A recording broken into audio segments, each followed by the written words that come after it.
All right, we're here with Justin Derrico, who's currently on tour with the one and only Pink. Yeah, man. Doing our stadium festival tour. And just stopped by in Berlin to say what's up. Nice. Welcome to Berlin. So, how many times have you been in Europe now? Oh, geez, I feel like I almost live here, really. We've been here. This is our on this tour. This is our third time, I think, in Europe.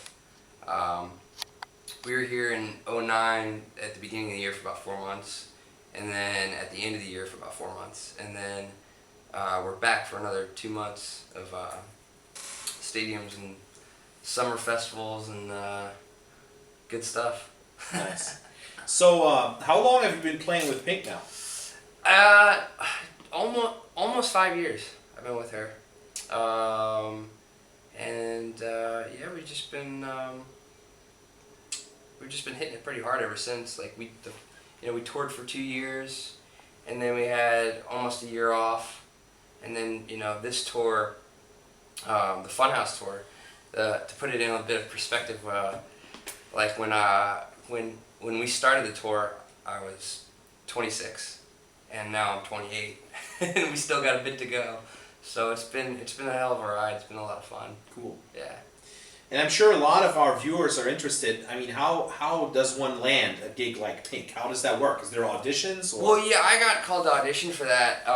It was, I guess, a bit of luck, really. I'd been in LA for a little while, and I've done some gigs. I played with The Calling for a little while, and I was playing with this guy, Robin Thicke, at the time, which was really cool. And I guess from just being in town and doing other auditions and stuff like that, you kind of start meeting people, and I met Paul Merkovich, who's our musical director, and he did the rock star stuff, and actually that's how I met Paul. And I guess when it came time, they were looking for a guitar player. Paul called me up and he was like, hey, come down. I think you'd really dig this. And so I came down there, and me and Pink, we just kind of hit it off. Like, right off the bat, and it was like, it was kind of like we already kind of knew each other in a weird way. Cool. The audition went well, and it was pretty rocking. So tell us a little bit about the rig that you got out. I mean, what kind of system do you use on this tour?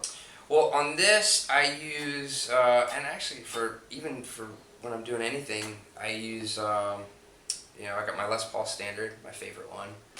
It's just a Gibson USA. It's just one of those special guitars, and then I play through Bogner Shivas and 2 412 cabinets, and I just turn it up as loud as possible to piss everybody off, and usually that works. But and I just got some stomp boxes on the ground. Nothing fancy really. It's a pretty basic setup. I think that's why it works. Yeah, I mean, pretty much most of the night I stay on my Les Paul, and then for some of the tunes I use the Axcess, which is cool for the coil tap stuff. And funny enough, on the songs I'm playing the Axcess on, I don't really ever use the bar that much. But that's the bar's for me at home. Playing for the kids. But it's cool because Slash's tech the other day basically told us that he got hip to the Les Paul Axcess through you, and now Slash is using it. Yeah. It replaced the Mockingbirds in his rig, so that's very good. Yeah. Actually, I got hip to that. I think, actually, when I came to Berlin is when I first actually played one. We were doing Wetten Das, and one of you guys brought it over. I guess he brought over some guitars for the performance that were like, smasher kind of guitars or whatever. And then he brought one for me to check out, and I started playing, and I was like, dude, this thing is awesome. It was really cool. You could shred, and you get the bar, and you get the coil taps, and all the bells and whistles. And then I started using it on this last tour, and Chet came in, and it was funny because I guess Slash was checking out. I guess he had a whole bunch of Axcess, guitars that he was checking out, and I guess, I changed a few things on mine. I put a lower profile Floyd Rose on there, and the pickups are a little different, and Chet called me up. He's like, hey man, can you come down? Slash wants to check out your guitar, you know. So he checked it out, and he was like, you know, really cool. I guess he decided to kind of change some of the pickups and stuff. Yeah, Bob's your uncle.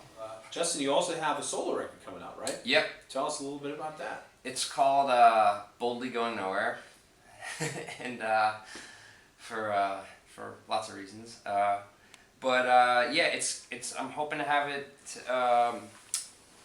ready and out by end of July, August time. It's actually I'm finished tracking. I just it's actually we got about 2 weeks of mixing left, and yeah, it's pretty cool. Like there's it's pretty different. It's all instrumental. It's some of it is kind of shred stuff, you know, for the kids, and then there's some really cool vibey melodic stuff. It's pretty cool, man. It was a pretty awesome journey for myself, and yeah, it's gonna be cool. Did you play all the instruments, or did you have other cats come in? I had other guys come in. I actually got some amazing drummers. Some pretty heavy dudes. I got Pat Torpy from Mr. Big. He came and played on it because he actually practices down the hall from our studio, and then Jeff Bowders, who's amazing, and then my friend Donald Barrett. Actually even got my little brother to play on a track. He's a pretty slam little drummer, and I got this guy Johnny Friday. I got tons of guys to come slam the drums, and they all killed it.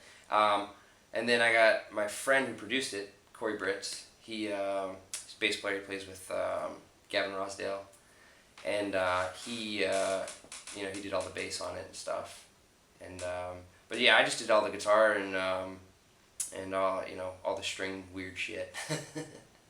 Cool, man. That's awesome. Yeah. And that's out when, you reckon, this year? Yeah, this year. It should be out. I'm hoping, to be safe, I'll say August, but it might be out a little sooner than that. It'll be available on iTunes and Amazon and CD Baby and all that stuff. Nice. So, and internationally as well, so. Cool. Yeah. Well, let me throw a couple of guitar player names at you, and you just answer in one sentence what comes to mind, okay? Okay. Slash. Slash is a rock star. Jimmy Page. Jimmy Page is an innovator and an amazing writer. Tom Morello. Tom Morello, again, another innovator of sound. Just sonically does some pretty amazing stuff. Eddie Van Halen. What can I say? I mean, the beginning of shred. Randy Rhoads. Randy is ridiculously amazing guitar player. I mean, the classical stuff that he was doing with Ozzy, and just a badass. Aldi Meola. Man, that dude's got some chops. That guy's got some serious picking skills.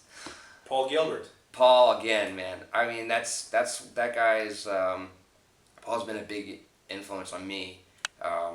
That's how I learned how to alternate pick, was watching his videos and listening to him, and I love Paul Gilbert's playing. I think he's an amazing player. Steve Vai.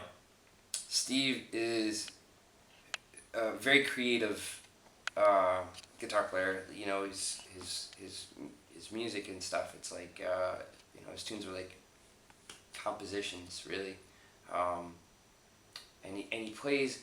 I think I like about Steve is like rhythmically what he does with some of his solos, like in weird time signatures. He's really awesome about like playing within the phrasing and stuff like that. Blue Saraceno. Boo's is freaking badass, man. Great player, man. Just great blues chops and just really just a wicked player, man. I really dig his playing.